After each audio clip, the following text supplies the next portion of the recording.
এই যে কেউ বলেন রাজতন্ত্র, কেউ গণতন্ত্র, কেউ সমাজতন্ত্র, এই তন্ত্র সেই তন্ত্র, অথচ মুখ দিয়ে আসে না আল্লাহর সার্বভৌমত্ব।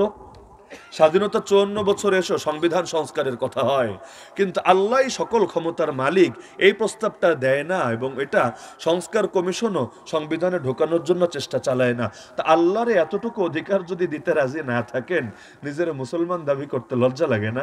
এখনো লেখা সকল ক্ষমতার মালিক নাকি জনগণ, তাহলে লা ইলাহা ইল্লাল্লাহ বলেন কেন? সকল ক্ষমতার মালিক যদি জনগণ, এটাই যদি আপনার সংবিধান হয়, এটাই যদি আপনার আকীদা হয়, কারণ ওইটারে তালাক তো দিতে রাজি না, এখন অনেক রাজনীতিবিদ দালালি করে, তাহলে মুখ দিয়ে লা ইলাহা ইল্লাল্লাহ বলতে লজ্জা লাগে না? লজ্জা লাগে না? কারণ লা ইলাহা ইল্লাল্লাহ মানে তো সকল ক্ষমতার মালিক আল্লাহ। আরে মাবুদ কেউ নাই একমাত্র আল্লাহ ছাড়া, আল্লাহ একমাত্র মাবুদ। মসজিদের মাবুদ আল্লাহ, পার্লামেন্টের মাবুদ আল্লাহ, মাহফিলের মাবুদ আল্লাহ, আর রাষ্ট্র পরিচালনার প্রতিটি সেক্টরের মাবুদ আল্লাহ। নামাজের রব হবেন যিনি, রাজনীতির রব হবেন তিনি, অর্থনীতির রব হবেন তিনি, প্রতিটা সেক্টরের রব হবেন তিনি। না হলে নেই কোনো মাবুদ আল্লাহ ছাড়া। এর অর্থ থাকে কি? নেই কোনো মাবুদ। প্রথমে তো সবাইরা লাল কার্ড দেখালেন, ইল্লাল্লাহ, একমাত্র আল্লাহকে মেনে নিলেন। তাহলে একত্ব ঠিক রাখতে হবে, বহুত্ব তো ঝরানো যাবে না। একত্ব কিসের রাজতন্ত্র? রাজার ক্ষমতা। কিসের গণতন্ত্র? জনগণের সার্বভৌম ক্ষমতা। আমাদেরকে বলতে হবে ইসলামের চূড়ান্ত ক্ষমতার কথা। গণতন্ত্র আর ইসলাম সাংঘর্ষিক হতে পারে না। জনগণ সবাই চায় মদ খাবে, ইসলাম হারাম করে দিয়েছে মদ খাওয়া যাবে না, তো গণতন্ত্রের দাবি কি? আমরা বুঝান, গণতন্ত্রের দাবি কি? মদকে নিষিদ্ধ করা না। যে এই যে বাংলাদেশে বিড়ি সিগারেট বেচে নাকি বেচে না, কেন? গায়ে তো আবার লেখা দেয় ধূমপান স্বাস্থ্যের জন্য ক্ষতির কারণ, তো বন্ধ করে না কেন?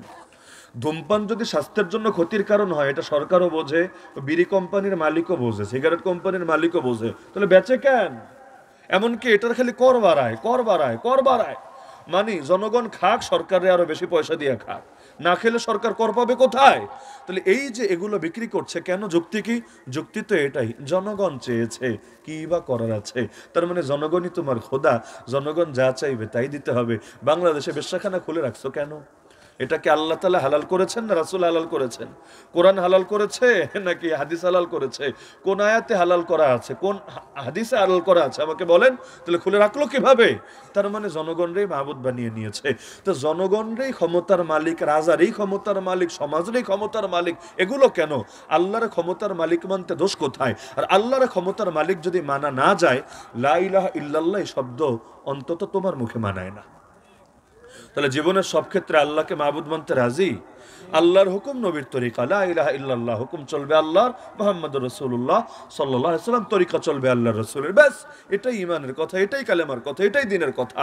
তাহলে এই বাংলার জমিনে এই তাওহীদ প্রতিষ্ঠিত করা দরকার নাকি দরকার না? আমি আমলের কোনো কথা বলছি না, আমল না, আমল তো ভাই পরে। ঈমানে যদি রক্ষা করা না যায়, আমল দিয়ে কি হবে আমারে বলেন? কাদিয়ানীও তো আমল করে, আমল করেও তো জাহান্নামী। হিজবুত তাওহীদও তো আমল করে, আমল করেও তো জাহান্নামী। উগ্র শিয়া রাফেজিরাও তো আমল করে, তো কি হয়েছে? হয়েছেটা কি? ওই 72টা দল জাহান্নামী, ওরা কি আমল করে না নাকি? আমল সবাই করে, কিন্তু ঈমান সবার আগে। নাকি আমল সবার আগে? ঈমান সবার আগে। ঈমান থাকলে আমলের দাম আছে, ঈমান না থাকলে আবু জাহেলও হজ করেছে, হাজি সাহেব, আল হাজ আবু জাহাল সাহেব। তো কি হয়েছে? ওকে এক লাফে চলে জান্নাতে চলে গেছে? না, ওই হজ কইরাও জাহান্নামে। কেন? ইমানে তো ডিস্টার্ব। ও কিন্তু নাস্তিক না, মানে আল্লাহর অস্তিত্ব অস্বীকার করে না। ওরা হলো মুশরিক, মানে আল্লাহরেও মানে, তবে একজনরে মাইনা খুশি না, বহুজনরে নিয়া মানে। আল্লাহরেও মানে, সঙ্গে অনেকেরও শরিক করে। এরকম মুশরিক তো বাংলাদেশেও বহুত আছে। এরা আল্লাহরে মসজিদে মানে, কিন্তু জায়গা মতো গেলে আল্লাহর নাম শুনলেও জঙ্গি জঙ্গি বইলে তেরে আসে। আপনি বলবেন কোরআনের আইন চাই, ইসলামী বিচার চাই, তো জঙ্গি ডিটেক্টেড। তাহলে কি চাও তুমি? ব্রিটিশ আইন চাই, কাফেরদের আইন চাই, কাফের মুশরিকদের আদর্শ চাই। আধুনিক রাষ্ট্র বানাতে চাইলে নাকি সেকুলারিজম লাগবে, ইসলাম দিয়ে আধুনিক রাষ্ট্র হবে না। ওই পলিটিক্যাল সায়েন্সের বইয়ের মধ্যে এগুলো লেখা রাখে, আল্লাহ হেফাজত করুন। তাহলে সুতরাং সব ক্ষেত্রে ইসলামে ঢুকতে চাইলে, যে আয়াতটা আমি বলেছি, সব ক্ষেত্রে ইসলামে ঢুকতে চাইলে প্রতিটা সেক্টরে ইসলামকে বিজয়ী করা লাগবে নাকি লাগবে না? কোর্ট কাচারি থেকে শুরু করে, অর্থনীতি থেকে শুরু করে, আজকের বাংলাদেশের অর্থনীতির ভিত্তি হলো সুদ। আমরা কেউ সুদের আওতার বাইরে না। এই যে মাথাপিছু ঋণ আছে না 1.5 লাখ টাকার বেশি, এর বড় একটা অংশ সুদ নাই। এই যে সরকার ক্ষমতা এসেছে, 6 মাস প্রায় হয়ে গেছে, আর 2 দিন মনে হয় বাকি আছে না? এই 6 মাসের মধ্যে সবচাইতে বেশি যে কয়েকটা খাতে খরচ করেছে এর মধ্যে শীর্ষেই আছে সুদ। মানে ওই যে আগে নিয়ে রেখেছে সরকার, আগে যারা নিয়েছে এখন নিলে নিজেরা পালাইলে কি হবে, দায়িত্ব জনগণের কাঁধে দিয়ে গেছে। তো সুতরাং রাষ্ট্র যতদিন আছে, জনগণ যতদিন আছে, এগুলো দিতে হবে। তো দিতে চাইলে ও মাগনা মাগনা হাদিয়া তো দেয় না, সুদের সাথেই তো ঋণ দেয়। তাহলে এবার সুদ পরিশোধ করতে হবে, করতে হবে, করতে হবে। আর সেই সুদের টাকা এই সাধারণ জনগণের থেকে উসুল করা হবে। এজন্য কর বাড়বে, এজন্য মোবাইলে টাকা ঢুকালেও পেরেশানি, যা ঢুকাবেন অধিকাংশই যাবে নাই হয়ে।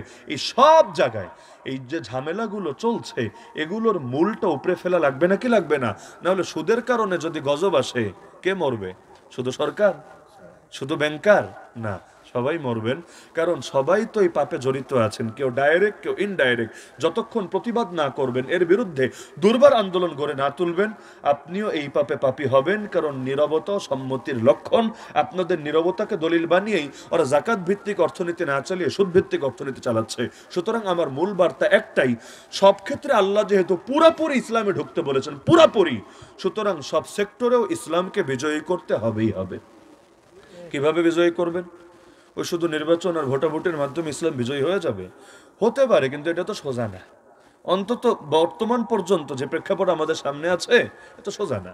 20টা 50টা 100টা আসন যদি পাওয়া যান, কিন্তু সব ক্ষেত্রে ইসলাম বিজয়ী করা এটা এত সোজা না। আর কিসের 50 আর কিসের 20, 5টা 10টা কি হয় না হয় ওগুলো নিয়ে টেনশনে থাকেন না। আর যখন ওরা টের পাবে, পার্শ্ববর্তী ইন্ডিয়া আর কাফেররা টের পাবে আপনি ইসলামকে নিয়ে এগিয়ে যেতে চাচ্ছেন, তখন বসে বসে ললিপপ খাবে না, যা করার তা করবে। সুতরাং সবচাইতে বেশি দরকার জাতিকে রেডি করে, জনমত গঠন করে, গণদাওয়াত দিয়ে দিয়ে জাতিকে প্রস্তুত করে এক গণ আন্দোলন, গণ বিপ্লবের পরিবেশ তৈরি করতে হবে। আল্লাহ রাসূল মদিনা ইসলাম কায়েম করেছেন, নির্বাচন করেও না, ভোটাভুটি করেও না, যুদ্ধ করেও না, কোনোটাই না। যুদ্ধ লাগে নাই যুদ্ধ।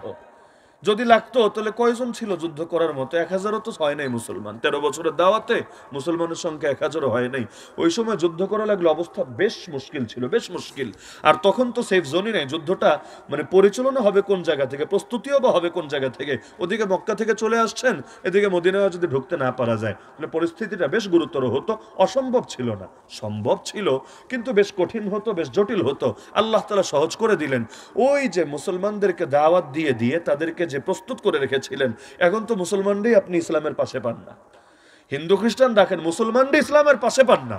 এই বাংলাদেশে যেই পরিমাণ মুসলমান আছে, 90% মুসলমান, 90 বাদ দেন আর অর্ধেক ধরেন 45% মুসলমানরাও যদি ইসলামের পক্ষে দাঁড় করায় দিতে পারেন, আমি আশাবাদী এই দেশে ইসলাম বিজয়ী হবেই হবে, কোনো বাপের বেটা রুখে দিতে পারবে না। নাস্তিক কয়টা, বাম কয়টা, হিন্দুত্ববাদী কয়টা, ওরা গুটি কয়েক হয়ে ওদের এজেন্ডা বাস্তবায়ন করেছে। আরে কিভাবে? 1 নম্বরে নিজেরাও সংগঠিত, সব দলদলের ঊর্ধ্বে গিয়ে ঐক্যবদ্ধ, আর এক একজনের শিকড়ের সম্পর্ক অনেক গভীরে। ব্যাস 2 জিনিস দিয়ে ক্ষমতায় নিজেরা যাওয়া লাগে না, কিন্তু ক্ষমতায় যেই যাক ওর কাঁধে ভর করে নিজেদের আদর্শ বাস্তবায়নে দেরি করে না। সুতরাং আমাদের এক হওয়া দরকার নাকি দরকার না? এক হওয়া দরকার, মানে কি সবাই এক দলে যোগ দিবেন? এটা সম্ভব না। এটা যতই বলেন এটা কল্পনা করা সম্ভব না। কিন্তু সবাই লক্ষ্য এক বানাবেন, এটা সম্ভব নাকি সম্ভব না? এই যে জুলাই আন্দোলন হলো, সব কিন্তু এক দলের লোক ছিল না, ভ্যারাইটিস, বহু দলের লোক, কিন্তু লক্ষ্য এক ছিল যে আমাদেরকে ওই জালেমের হাত থেকে মুক্তি পেতে হবে, আমাদেরকে নতুন বাংলাদেশ গড়তে হবে। এক লক্ষ্যে একমত হওয়ার কারণে বহু দলীয় লোক থাকার পরেও, এমনকি যারা জীবনে কোনো দল করেনি এমন লোক থাকার পরেও আলহামদুলিল্লাহ সফলতা চলে এসেছে।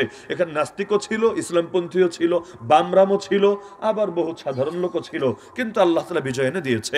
আমরা যে দলের হই, যে মতের হই, সব ক্ষেত্রে ইসলামে ঢুকতে চাইলে বাংলার জমিনে ইসলাম কায়েম করা দরকার নাকি দরকার না? যদি না করেন কি হবে? এটা ভাইবেন না মনে মনে। আল্লাহ কাউকে ধরবে না, কাউকে জিজ্ঞাসা করবে না, কাউকে প্রশ্ন করবে না। কারণ নবী বলেছেন তোমরা প্রত্যেকেই দায়িত্বশীল, প্রত্যেকেই নিজের দায়িত্বের ব্যাপারে জিজ্ঞাসিত হবে।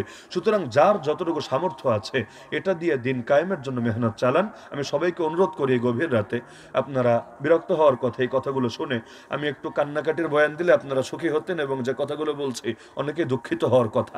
তারপর আমি যেই বার্তাটা দিতে চাচ্ছি সেটা দিয়ে যাই। সেটা হলো আল্লাহ তাআলা আপনাদের যাদেরকে যা দিয়েছেন, কাউকে একটা জিহ্বা দিয়েছেন, কাউকে একটা কলম দিয়েছেন, কাউকে একটা কিবোর্ড দিয়েছেন, আল্লাহ কাউকে কিছু বলার, কিছু লেখার, কিছু পৌঁছানোর, যাকে যে যোগ্যতা দিয়েছেন, এটা দিয়েই ইসলামটাকে এগিয়ে নেওয়ার চেষ্টা করবেন ইনশাআল্লাহ। কারণ ইসলাম আগাবেই আগাবে, আপনি কিছু করেন বা না করেন, ইসলামকে কেউ পিছায় রাখতে পারবে না। ইসলাম বিজয়ী হবেই হবে। কিন্তু আপনি কিভাবে বিজয়ী হবেন ইসলামকে না ধরে? ইসলামকে বিজয়ী করতে চাইলে ইসলামও বিজয়ী হবে, নিজেও বিজয়ী হবেন। আর যদি ইসলামের পাশে না থাকেন, ইসলাম ঠিকই আগায়া যাবে, কিন্তু আপনার মুখে চুনকালি পড়বে, আপনি ঠিকই লাঞ্ছিত হবেন। কারণ হার জামানায় এমনই হয়েছে। মাতা নাসরুল্লাহ, যখন পরিস্থিতি এত কঠিন হয়েছে, নবী আর সাহাবীরা পর্যন্ত বলেছে আর তো সহ্য হয় না, আল্লাহর সাহায্য কখন আসবে, আলা ইন্না নাসরুল্লাহি কারীব। তখন আল্লাহ জানিয়েছেন এই তো আমার সাহায্য আসার সময় চলে এসেছে। তাহলে ইসলাম জিন্দা হবে, কিন্তু আমাদেরকেও জামানার বেলাল হওয়ার জন্য তৈরি থাকতে হবে। পারবেন না ইনশাআল্লাহ? আগামী দিনে যদি পরিস্থিতি কঠিন হয়, আর দিনের কথা বলবেন না, আর দিন কায়েমের পক্ষে থাকবেন না। এখন যেমন পরিস্থিতি সহজ আছে, চিরকাল থাকবে না। তো পরিস্থিতি যেমনই থাক, আমরা আছি ইনশাআল্লাহ। আল্লাহ তাআলা সবাইকে তৌফিক দান করুন। এখানে যারাই আছি আমাদের সবাইকে দ্বীনের বিপ্লবী কাফিলায় শরীক থেকে নিজেদের জান মাল সব কিছু কোরবান করে আল্লাহর জমিন, আল্লাহর দ্বীনকে বিজয় করার তৌফিক দান করুন। সেদিনই হবে আসল আনন্দের দিন, সেদিনই হবে আসল ঈদের দিন, সেদিনই চূড়ান্তভাবে মাজলুমানের মুখে হাসি ফুটবে। আল্লাহর জমিন থেকে সব জুলুম, সব অন্ধকার দূর করে নতুন ভোরের আলোয় আলোকিত হয়ে উঠবে। আল্লাহ তাআলা সবাইকে তৌফিক দান করুন। এই মাদ্রাসা মিফতাহুস সুন্নাহ বাটিয়ারচর মাদ্রাসাকে কবুল করুন, আমিন। ওয়া আখিরু দাওয়ানা আনিল হামদুলিল্লাহি রাব্বিল আলামিন। আসসালামু আলাইকুম ওয়া রাহমাতুল্লাহি ওয়া বারাকাতুহু।